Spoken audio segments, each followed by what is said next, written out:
Hello and welcome back everyone. This is Mohammad Sahbaz Alam and you are watching Ramadan Tutorial, your door to the future. आज का class chemical calculation class 10 का chapter number 3 चल रहा है।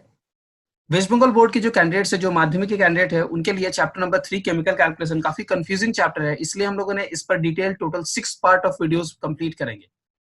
इस plan के साथ हम लोगों ने वीडियो को स्टार्ट किया था और अभी आप लोग देख रहे हैं पार्ट नंबर 5। अगर आप इस वीडियो को डायरेक्टली स्टार्ट करना चाहते हैं तो स्क्रीन पे दिए गए टाइम पे चले जाइए, जहां पर आप जाके इस वीडियो को स्टार्ट कर सकते हैं। अभी हम डिस्कस करने वाले हैं इस चैप्टर के प्लेलिस्ट के बारे में, जिससे आपको यह आइडिया मिल जाएगा कि हम लोगों ने क्या क्या चीजें डिस्कस की है, कैसे ये डेवलप होते हुए आया है और आगे क्या डिस्कस करने वाले हैं। तो जब हम लोगों ने पार्ट 1 डिस्कस किया था, तो पार्ट 1 में हम लोगों ने मेनली डिस्कस किया था बेसिक्स केमिकल कैलकुलेशन के लिए। पार्ट 1 के केमिकल कैलकुलेशन के बेसिक्स को कंप्लीट करने के बाद हम लोगों ने पार्ट 2 जब स्टार्ट किया, तो हमारा मेन एम था कि हम पार्ट 2 के डिस्कशन में आपको मास रिलेशन पे बेस्ड क्वेश्चंस करवा दे। पार्ट 3 में मास वॉल्यूम, पार्ट 4 में वॉल्यूम पर रिलेशन, जो हम लोगों ने अपने पिछले क्लास में कंप्लीट किया था। आज आप पार्ट 5 में देख रहे हैं। इस चैप्टर का हेडिंग है मिसलेनियस। मिसलेनियस क्यों? क्योंकि यहां पर जो मैं क्वेश्चंस डील करने वाला हूं, इसमें mass volume, mass volume based सिर्फ क्वेश्चंस होंगे ऐसे नहीं है। चैप्टर नंबर 2 जिसके न्यूमेरिकल क्वेश्चंस को हम लोगों ने कंप्लीट कर रखा हुआ है, उस चैप्टर के भी क्वेश्चंस को हम लोगों ने इस चैप्टर में इंक्लूड किया। माध्यमिक के फिजिकल साइंस और लगभग ऑल सब्जेक्ट्स के वीडियोस हम लोगों ने अपने चैनल पर रेडी कर रखे हैं। अगर आप उनको देखना चाहते हैं तो काइंडली हमें कमेंट करके जरूर बताएं कि किस सब्जेक्ट का आपको नोट चाहिए। साथ ही साथ हमारे वेबसाइट को विजिट कीजिए, जहां पर आपको इस तरह के सारे डिटेल्स के बारे में मिल जाएगा कि कौन सा चीज कहाँ है। स्टडी मटेरियल अगर आपको चाहिए, अगर आपको क्वेश्चन के सॉल्यूशन चाहिए, मैथ के सॉल्यूशन चाहिए, वर्कशीट्स चाहिए, सब कुछ हमारे वेबसाइट पे अवेलेबल है। काइंडली हमारे वेबसाइट को जाकर विजिट कीजिए। तो चलिए आज का डिस्कशन स्टार्ट करते हैं। जैसा कि मैंने कहा था, मिसलेनियस में सब कुछ मिला हुआ होगा। 3 बहुत ही वाइटल क्वेश्चंस मैं आप लोगों के साथ आज डिस्कस करूंगा। बहुत सारे बच्चों का कमेंट था केमिकल कैलकुलेशन में जो सर परसेंटेज यानी प्रतिशत पे आते हैं आंसर्स, वो हमसे नहीं हो रहा है, उन पर क्वेश्चंस बनाइए। तो आज के थर्ड क्वेश्चन के बाद जो मेरा तीसरा क्वेश्चन है वो मेनली उसी क्वेश्चन को टारगेट करते हुए है, लेकिन फर्स्ट क्वेश्चन में ही हम लोग प्रतिशत के क्वेश्चन को करने वाले हैं। तो चलिए क्लास स्टार्ट करते हैं, जानते हैं इन सारी चीजों को वन बाय वन। क्वेश्चन आपके स्क्रीन पर है, आप देख सकते हैं। क्वेश्चन कुछ इस तरह से कहता है कि जस्ते का टुकड़ा HCl के 100 ग्राम विलयन में डाला गया। मतलब आपके पास HCl एसिड है जिसमें आपने कुछ जिंक पुट किया है। जो HCl है वो 100 ग्राम है। दोनों केमिकली रिएक्ट करेंगे। अब यहां पर जो, क्योंकि हम लोगों ने एक नया चैप्टर मिसलेनियस टाइप के क्वेश्चंस को लिया है, तो हम लोग इसमें जो क्वेश्चन को समझेंगे, एनटीपी एसटीपी की जगह पर आपको वॉल्यूम टेम्परेचर के बारे में बता दिया जाएगा। ध्यान से सुनिए। कहता है कि अभिक्रिया के पश्चात 15 डिग्री सेंटीग्रेड और 740 मिलीमीटर दाब पर 150 मिलीलीटर हाइड्रोजन गैस निकलेगी। क्या कह रहा है? After the reaction 15 degree centigrade के टेम्परेचर पे 740 मिलीमीटर प्रेशर पे हाइड्रोजन गैस का जो अमाउंट है वो है 150 ml। क्वेश्चन है जो हमारे पास ये हाइड्रोक्लोरिक एसिड था, इसका परसेंटेज निकालिए। तो देखिए इस क्वेश्चन में परसेंटेज भी निकालना है और इस पूरे क्वेश्चंस को हम लोग डिस्कस करेंगे। स्क्रीन पे आपके पास इंग्लिश में क्वेश्चन अवेलेबल है, आप लोग देख पा रहे हैं। तो चलिए सॉल्यूशन करते हैं इस क्वेश्चन का। इस क्वेश्चन का सॉल्यूशन किस तरह से होगा? तो है बहुत ही आसान सा, अगर आप लोग सही तरीके से पूरे क्वेश्चन को समझ पाए। जैसा कि क्वेश्चन के स्टार्टिंग में बोला गया है, आपके पास जो हाइड्रोजन प्रोड्यूस हो रहा है उसका जो क्वांटिटी दिया गया है 140 mm प्रेशर पे 150 ml दिया गया है, और आपसे यह भी कहा गया है कि यहां पर टेम्परेचर सेंटीग्रेड है। तो इसका क्या वैल्यू है? ये जो एनटीपी हमारे पास होती है, एसटीपी या एनटीपी, यहां पर एनटीपी एसटीपी एक्चुअली यूज कर दिया गया है। इसको इस्तेमाल करेंगे, कैसे करेंगे मैं आपको सिखाऊंगा, लेकिन मैं बताऊंगा सिर्फ एक नया बीच में स्टेप डेवलप करना। इससे पहले, सबसे पहले जब भी ऐसा कोई क्वेश्चन आता है तो हम लोग सबसे पहले क्या करते हैं? केमिकल रिएक्शन लिखते हैं। तो जिंक के साथ हाइड्रोक्लोरिक एसिड का केमिकल रिएक्शन लिखिए। Zn, ये Zn होगा, रुकिए मुझे ठीक से लिख लेने दीजिए। Zinc Zn plus HCl hydrochloric acid. जब ये रिएक्ट करेंगे, यहां पर 2 मॉलिक्यूल्स ऑफ हाइड्रोक्लोरिक एसिड की जरूरत पड़ेगी, इक्वल टू, क्योंकि बैलेंस केमिकल रिएक्शन होगा, ZnCl2 होगा प्लस हाइड्रोजन। ये केमिकल रिएक्शन है। अब यहां पर आपको जो क्वेश्चन बोला है इसका परसेंटेज निकालना है, तो हम लोग इनिशियली कुछ इस तरह से स्टार्ट करेंगे कि इसका मॉलिक्यूलर वेट भी आपको निकाल लेना पड़ेगा। अब हाइड्रोजन का होता है 1 और क्लोरीन का होता है 35.5। ठीक है, इसको जब अब 2 दिया गया तो 2 से मल्टीप्लाई करना पड़ेगा, रिजल्ट क्या आएगा? 36.5 का 2 टाइम यानी 73। ठीक है। तो 73 में आपके पास हाइड्रोजन जो प्रोड्यूस हो रहा है उसका क्वांटिटी कितना है। अब ये जो क्वांटिटी, जो वॉल्यूम आपको दिया गया है, यहां आपको समझना पड़ेगा। याद रखिए ये जो होगा ये 22.4 लीटर होगा। अगर आपको इसमें जरा भी डाउट है कि क्यों 73 मोल्स पर, जब 73 ग्राम्स लिया गया है तो ये 22.4 लीटर होगा, अगर ये आपको नहीं पता तो मैं आपको सजेस्ट करूंगा पार्ट 2 का वीडियो देखिए, जिसमें पार्ट 3 देखिए, जिसमें हम लोगों ने मास वॉल्यूम पे क्वेश्चन किया था। वहां से आपको इस बारे में और क्लियर आइडिया मिल जाएगा। अब 22.4 लीटर को हम लोग लीटर में नहीं रखेंगे, क्योंकि हम लोगों को कैलकुलेशन मिलीलीटर में करना पड़ेगा, क्योंकि जो क्वेश्चन कहा गया था उसके बारे में बोला गया था हाइड्रोजन के बारे में कि अगर हाइड्रोजन का 15 डिग्री सेंटीग्रेड आप टेम्परेचर रखते हो, क्वेश्चन में डेटा देख पा रहे हैं आप, यहां पर अगर प्रेशर आप मेंटेन करते हो 740 मिलीमीटर का, तो जो वॉल्यूम आ रहा है वो हो रहा है 150 मिलीलीटर। इसलिए यहां पर आप इसको मिलीलीटर में कन्वर्ट करोगे। कैसे कन्वर्ट करोगे? 00 से मल्टीप्लाई करके मिलीलीटर। ये भी मैंने आप लोगों को सेकंड थर्ड पार्ट में डिस्कस किया था, वहां से जरूर रिवाइज कर लीजिएगा। अगर आप लोगों ने नहीं देखा है तो काइंडली से देख के इसे कीजिए, आप लोगों को समझने में सहूलियत होगी। तो अब सवाल उठता है कि क्या हम लोग लिख सकते हैं ये 150 ml यहां पर? आंसर है नहीं। क्यों? क्योंकि ये एसटीपी पे नहीं है। तो एसटीपी पे कैसे कन्वर्ट करें? एसटीपी पर प्रेशर क्या होता है आप सबको याद होना चाहिए। एसटीपी पे प्रेशर होता है 760 मिलीमीटर। याद रखिए ये डेटा में प्रोवाइड नहीं किया जाएगा। और टेम्परेचर कितना होता है? 273 केल्विन। अब यहां पर भी एक चीज आपको नोट करना है, टेम्परेचर 273 केल्विन होता है और 760 mm। ये तो केल्विन में नहीं है, तो इसको केल्विन में कन्वर्ट करना पड़ेगा, यानी कि 273 के साथ आपको प्लस करना पड़ेगा 15। आपको याद रखिए जब भी सेंटीग्रेड केल्विन में कन्वर्ट होगा उसमें 273 ऐड करेंगे, तो रिजल्ट कितना आ रहा है? 538782 288 केल्विन। तो आपको मिल रहा है कि 288 केल्विन यानी कि 15 डिग्री सेंटीग्रेड पर ये था डेटा। अब यहाँ पर मिलीलीटर कितना होगा, तो चलिए कैलकुलेट करते हैं। अब इसे समझने के लिए आप लोगों को यूज करना होगा बॉयल्स और चार्ल्स का कॉम्बिनेशन, PV/T। ठीक है, याद आ रहा है? इज इक्वल्स टू कांस्टेंट, तो P1V1/T1 is equals to P2V2/T2। Clear है?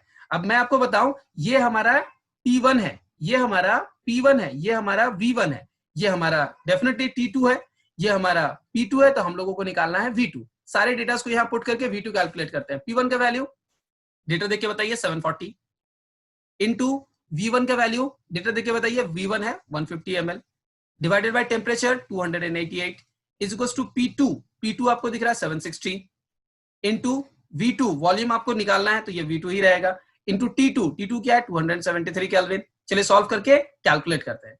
मैं इस कैलकुलेशन को समझाने के लिए थोड़ा सा लूंगा, न्यूमरेटर से न्यूमरेटर को कैंसिल करता हूं, और बाकी जो कैंसिलेशन है ये आप लोगों ने मैथमेटिक्स में सीख रखा हुआ है, किस तरह से न्यूमरेटर को मल्टीप्लाई डिवाइड करना पड़ेगा। काइंडली से आप लोग खुद से कीजिए, मैं डायरेक्ट आपको वॉल्यूम लिख देता हूँ। जो यहाँ वॉल्यूम आने वाला है वो आने वाला 138.4 मिलीलीटर। ओके, क्योंकि ये सब जो यूनिट दिया हुआ है ये मिलीलीटर में दिया हुआ है, तो यहाँ पर जो वॉल्यूम आएगा वो मिलीलीटर में ही आने वाला, लीटर नहीं आ सकता। तो वॉल्यूम हमारे पास आ गया। अब आप इस वॉल्यूम को यहाँ यूटिलाइज कर सकते हैं कि 138.4 मिलीलीटर के लिए इस अमाउंट का हाइड्रोजन प्रोड्यूस करने के लिए कितना ग्राम HCl लगेगा। लेकिन देखिए क्वेश्चन में परसेंटेज पूछा गया, तो ग्राम निकालने के बाद भी आपके पास कैलकुलेशन होगा। अब हम लोग इसे कैसे निकालेंगे? तो अगर मैं इसे x अज्यूम कर लेता हूं, आप लोगों ने पिछला क्वेश्चन देखा है तो आप लोगों को पता होगा x की वैल्यू जो होगी वो कुछ इस तरह से, x बाई हम लोग डायरेक्ट लिखेंगे, x के साथ रेस्पेक्ट में जो है 73 वो हो जाएगा न्यूमरेटर, डिनोमिनेटर में इसके रेस्पेक्ट में कौन है 22400। ठीक है, ये न्यूमरेटर डिनोमिनेटर में हो जाएगा, और इनटू कौन करेंगे जो हमारे पास रिजल्ट आया 138.4। अब इसका जो रिजल्ट आएगा पूरा ग्राम में आएगा, क्योंकि यूनिट आपको दिख रहा है इसका ग्राम था। अब ये पूरा कैलकुलेशन आप कीजिए, मैं ये कैलकुलेशन बिल्कुल नहीं कर रहा हूं, डायरेक्ट आंसर लिख देता हूं 0.45 ग्राम। ये कैलकुलेशन तो हम लोगों ने देखा कि जो हमारे पास डेटा आया है कि टोटल 0.45 ग्राम हाइड्रोक्लोरिक एसिड जरूरत है। अब देखिए इस क्वेश्चन में परसेंटेज जो निकालना है इसके लिए हम लोगों को कुछ भी अलग से कैलकुलेशन नहीं करना पड़ेगा। जो डेटा हमारे पास आया है कि 0.45 ग्राम जरूरत है, यही हमारा आंसर है। क्यों? क्योंकि 100 ग्राम विलयन दिया गया था, हमारे पास जो टोटल सॉल्यूशन था वो 100 ग्राम्स था, और 100 ग्राम जो टोटल सॉल्यूशन था उसमें HCl का क्वांटिटी आया 0.45 ग्राम, इसीलिए जो हमारे पास परसेंटेज आएगा वो 0.45 ग्राम ही हो जाएगा। अब मुझे ऐसा उम्मीद है कि इस क्वेश्चन को करने के बाद शायद आप लोगों को क्लियर नहीं हुआ होगा परसेंटेज में कैसे कन्वर्ट करते हैं। डोंट वरी, थर्ड एग्जांपल में मैं जब आपके सामने क्वेश्चन डिस्कस करूंगा उसके बाद आपको ये डेफिनेटली क्लियर हो जाएगा। तो ये था हमारा फर्स्ट एग्जांपल जो हम लोगों ने कंप्लीट किया। चलिए बढ़ते हैं अपने सेकेंड एग्जांपल की तरफ। चलिए तो स्टार्ट करते हैं सेकेंड एग्जांपल। सेकेंड एग्जांपल को पहले मैं हिंदी में बोल देता हूं और इंग्लिश में आपको स्क्रीन में क्वेश्चन में दिखा देता हूं। बोल रहा है कि 50 मिलीलीटर आयतन की वायु कि गुब्बारे को 16 डिग्री सेंटीग्रेड और 760 mm दबाव पर हाइड्रोजन से भरना है। क्या टर्म है कि 50 ml आपको वॉल्यूम दे दिया गया है जिसको एक गुब्बारे में, एक बलून के अंदर में भरना है। यहाँ पर टेम्परेचर और प्रेशर 16 डिग्री सेंटीग्रेड और 760 mm दे दिया गया है। बोल रहा है यदि, तो अब यहाँ पर जो आपको ये हाइड्रोजन भरना है, ये कहां से आप भरोगे? तो ये कह रहा है कि उसको भरने के लिए, हाइड्रोजन भरने के लिए केमिकल रिएक्शन करके हम लोग हाइड्रोजन प्रोड्यूस करेंगे। केमिकल रिएक्शन कहता है यदि लोहा और तनु अम्ल की क्रिया से हाइड्रोजन उत्पन्न किया जाए, तो क्या किया जा रहा है? लोहा लिया जा रहा है और तनु हाइड्रोक्लोरिक अम्ल लिया जा रहा है। हाइड्रोक्लोरिक अम्ल कौन सा है? HCl है। तो आयरन और HCl के बीच में रिएक्शन करवाया जा रहा है जिससे आपको फाइनली एक प्रोडक्ट मिल रहा है हाइड्रोजन। उसी हाइड्रोजन को बलून में भरा जा रहा है। यहाँ पर आपसे कहा जा रहा है कि 50 ml जो आपको हाइड्रोजन चाहिए उसमें 760 mm का प्रेशर और 16 डिग्री सेंटीग्रेड का टेम्परेचर है। ये देखिए बिल्कुल हमारे सेकंड प्रीवियस क्वेश्चन की तरह ही है। तो आगे क्या कहता है? बोल रहा है कि बताएं कि गुब्बारों को भरने के लिए कितने ग्राम लोहा की आवश्यकता पड़ेगी। तो अगर गुब्बारों को आपको पूरी तरीके से भरना है तो कितना आपको जरूरत पड़ेगा। ये क्वेश्चन भी मास एंड वॉल्यूम पर ही बेस्ड है, लेकिन इसमें को मैंने मिसलेनियस में इसलिए चूज किया क्योंकि मिसलेनियस समझ ही सकते हैं, यहां पर हम लोगों को पिछला फॉर्मूला भी इस्तेमाल करना पड़ेगा। एसटीपी नहीं दिया गया है, एसटीपी को इंट्रोड्यूस करना पड़ेगा। तो जैसा कि पिछले क्वेश्चन में हम लोग लिखेंगे बैलेंस्ड केमिकल रिएक्शन, क्योंकि बैलेंस्ड केमिकल रिएक्शन ही हमें क्वेश्चन को बनाने में। तो चलिए लिखते हैं balanced chemical reaction. Balanced chemical reaction को लिखने के लिए सबसे आपको पहले पता होना चाहिए कि रिएक्शन हो रहा है आयरन का यानी कि Fe का HCl के साथ, और इस केमिकल रिएक्शन से जो प्रोडक्ट आ रहा है वो आ रहा है FeCl2 और हाइड्रोजन। ठीक है, अब इसमें आपको यहाँ नोट करना पड़ेगा कि जो बैलेंस्ड होगा वो होगा यहाँ पर 2 यूज होगा, 2 यूनिट्स ऑफ यूज होगा। ठीक है, अब Fe के साथ में 2 HCl लेने पर FeCl2 प्लस हाइड्रोजन प्रोड्यूस हो रहा है। इस केमिकल रिएक्शन में हमारे पास फाइनली हाइड्रोजन प्रोड्यूस करना है। क्वेश्चन पूछा गया है कि कितना आयरन नीडेड है, तो हम लोगों का एटॉमिक मास लिखना पड़ेगा। अब यहाँ पर अगर आपको आयरन का नहीं पता है तो मैं बता दूं 56 होता है ग्राम में, और आपको पता है कि हाइड्रोजन प्रोड्यूस हो रहा है लीटर में, तो ये 22.4 लीटर लिखेंगे। जैसा कि आप क्वेश्चन पे देख पा रहे हैं कि बोला गया मिलीलीटर, तो इसको मिलीलीटर में कन्वर्ट कर लेंगे 22400 मिलीलीटर। ठीक है, अब आते हैं हाइड्रोजन जिसको प्रोड्यूस हो रहा है, जिसके वॉल्यूम के बारे में बात करना है। तो P1 V1 T1 लिखना पड़ेगा, P1 V1 और T1, और फिर P2 V2 और T2। तो देखिए P1 जो है, प्रेशर जो दिया गया है वो 760 mm ही दिया गया है। वॉल्यूम जो दिया गया है वो हमारे पास दिया गया 50 ml, और टेम्परेचर जो दिया गया है, टेम्परेचर इस टाइम पे दिया गया 16 डिग्री सेंटीग्रेड। इसको कन्वर्ट करेंगे तो 273 ऐड कर देंगे। जैसे ही 16 में ऐड करेंगे ये हो जाएगा 289 केल्विन। अब आते हैं P2 V2 और T2 में। P2 V2 को मैं बाद में लिखता हूं T2 और V2, क्योंकि V2 हमें कैलकुलेट करना है। जो सेकेंड है ये हमारा STP वाला कंडीशन होगा जिसमें 760 mm ही होता है, और टेम्परेचर जो होता है वो 273 केल्विन होता है। तो हम लोगों को पता है combination of balls and Charles law या स्टैंडर्ड गैस इक्वेशन जिसे कहते हैं P1 V1 by T1 is equals to P2 V2 by T2। सारे टर्म्स को पुट कीजिए और कैलकुलेशन कीजिए। जैसे ही आप कैलकुलेशन करेंगे आपको V2 की वैल्यू मिल जाएगी। मैं ये कैलकुलेशन डायरेक्ट करके आपको बता देता हूँ, 47.2 मिलीलीटर हो गया। अब आप लोग याद कीजिए, हम लोगों ने ये क्वेश्चन ऑलरेडी कर लिया हुआ है जब मास वॉल्यूम का क्वेश्चन कर रहा था कि अगर 56 ग्राम में 22,400 मिलीलीटर प्रोड्यूस हो रहा है तो 47.2 मिलीलीटर हाइड्रोजन प्रोड्यूस करने के लिए कितना आयरन लगेगा, ये हमारा क्वेश्चन है। तो आयरन कैसे निकालेंगे आप? अगर इसको एक्स अज्यूम करोगे तो एक्स का वैल्यू क्या निकालेंगे? ये न्यूमरेटर बन जाएगा, ये डिनोमिनेटर बनेगा 56 डिवाइडेड बाय 22400 इंटू 47.2, और टोटल क्वांटिटी जो आएगी, चूंकि ये ग्राम में है इसलिए ये ग्राम में आने वाली है। कैलकुलेशन कीजिए 0.118 ग्राम्स आने वाला है। तो ये होगा आयरन का क्वांटिटी जो आपको जरूरत है। तो इस 2 क्वेश्चंस के बाद आई होप आप लोगों को अब तक बहुत क्लियर होने लगा होगा कि किस तरह से हम लोग इसके क्वेश्चंस को बनाने वाले हैं। आज के थर्ड क्वेश्चन की तरफ बढ़ते हैं, और इस क्वेश्चन के बाद आई जस्ट होप कि आप लोगों को एकदम क्लियर आइडिया मिल जाएगा क्या होता है और कैसे बनाए जाते हैं हमारे परसेंटेज वाले क्वेश्चन। बढ़ते हैं थर्ड एग्जाम्पल की तरफ। तो चलिए बढ़ते हैं थर्ड एग्जांपल की तरफ। क्वेश्चन हिंदी में बोलता हूं, इंग्लिश में स्क्रीन पे दिया गया है। 6.5 ग्राम अशुद्ध खाने के नमक को सिल्वर नाइट्रेट से की पर्याप्त मात्रा में अभिक्रिया कराने पर 14.35 सिल्वर क्लोराइड उत्पन्न करता है। तो देखिए बोल रहा है कि अशुद्ध खाने का नमक है NaCl सोडियम क्लोराइड, जिसको सिल्वर नाइट्रेट AgNO3 से रिएक्ट करवा रहे हैं, और आपको मिल क्या रहा है? Silver chloride. क्वांटिटी बोला गया है कि जो आयरन लिया, जो सोडियम क्लोराइड लिया गया है वो है 6.5 ग्राम्स, और जो सोडियम क्लोराइड मिल रहा है, सॉरी सिल्वर क्लोराइड मिल रहा है वो है 14.35 ग्राम। तो बोल रहा है खाने वाले नमक का प्रतिशत शुद्धता ज्ञात कीजिए। परसेंटेज जो उसका है प्योरिटी वो आपको कैलकुलेट करना है। कैसे कैलकुलेट करेंगे? तो सबसे पहले क्वेश्चन का डेटा लिखते हैं, मतलब सबसे पहले बैलेंस्ड केमिकल रिएक्शन लिख देते हैं। NaCl सोडियम क्लोराइड को रिएक्ट करवाना है AgNO3 सिल्वर नाइट्रेट के साथ। जब ये रिएक्ट करेगा तो बैलेंस्ड केमिकल इक्वेशन लिखने पर AgCl प्रोड्यूस करेगा और साथ में बनेगा NaNO3। हमारे पास यहाँ NaNO3 यानी सोडियम नाइट्रेट के साथ कुछ काम नहीं है, जो बोला जा रहा है वो NaCl है और AgCl के बारे में, सिल्वर क्लोराइड के बारे में बोला जा रहा है। ठीक है, सोडियम क्लोराइड जो है वो 6.5 ग्राम यूज हुआ है और 6.5 ग्राम पे यहाँ पर वो जो सिल्वर नाइट क्लोराइड प्रोड्यूस कर रहा है वो 14.35 ग्राम। ठीक है, हम इसे ग्राम ग्राम में दिया गया यानी मास मास इक्विवेलेंस वाला क्वेश्चन है, मास मास रिलेशन वाला। तो हम लोग सबसे पहले NaCl का निकालेंगे और दूसरी तरफ AgCl का निकालेंगे। अब Na का अगर आपको नहीं पता तो बता दो 23 होता है प्लस Cl का 35.5 होता है, तो टोटल रिजल्ट कितना हो गया 58.5 ग्राम। ये NaCl का हो गया। चलिए AgCl का निकालते हैं। AgCl में पहला है Ag यानी सिल्वर जो कि होता है 108 प्लस क्लोराइड अभी मैंने बता दिया 35.5, तो रिजल्ट कितना निकल के आया? रिजल्ट निकल के आया 143.5 ग्राम। तो क्या देख रहे हैं कि NaCl अगर 58.5 ग्राम लेते हैं तो AgCl आता है 143.5, आपको निकालना है 14.35 ग्राम। तो कितना NaCl का जरूरत पड़ेगा, ये हमारा क्वेश्चन है। अब कितना का जरूरत पड़ेगा, चलिए इसको चेक करते हैं।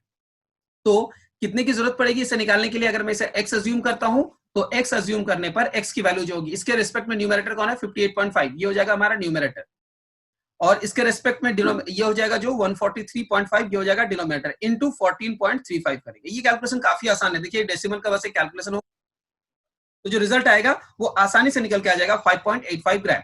5.85 ग्राम हमारे पास ये रिजल्ट निकल के चला है कि x की वैल्यू कितनी होगी। अब आते हैं प्योरिटी के परसेंटेज पे। परसेंटेज प्योरिटी निकालने के लिए आपको ये समझना पड़ेगा क्वेश्चन में डेटा क्या दिया गया है। बिगिनिंग ऑफ द क्वेश्चन में बोला गया है कि 6.5 ग्राम अशुद्ध, यहां इम्प्योर दिया गया है NaCl जो कि 6.5 ग्राम है, जिससे प्रोड्यूस, जिसमें एक्चुअली प्योर, अगर प्योर सॉल्ट की बात की जाए, प्योर खाने वाले नमक की बात की जाए तो 5.85 ग्राम है। तो यहीं से आपको समझ में आएगा परसेंटेज, ध्यान से समझिएगा। 6.5 ग्राम जब इम्प्योर आपने लिया है, इस इम्प्योर सॉल्ट में, खाने के नमक में, ठीक है, आपके पास सोडियम क्लोराइड में जो प्योर है वो अमाउंट कितना है? जो प्योर है वो है 5.85 ग्राम।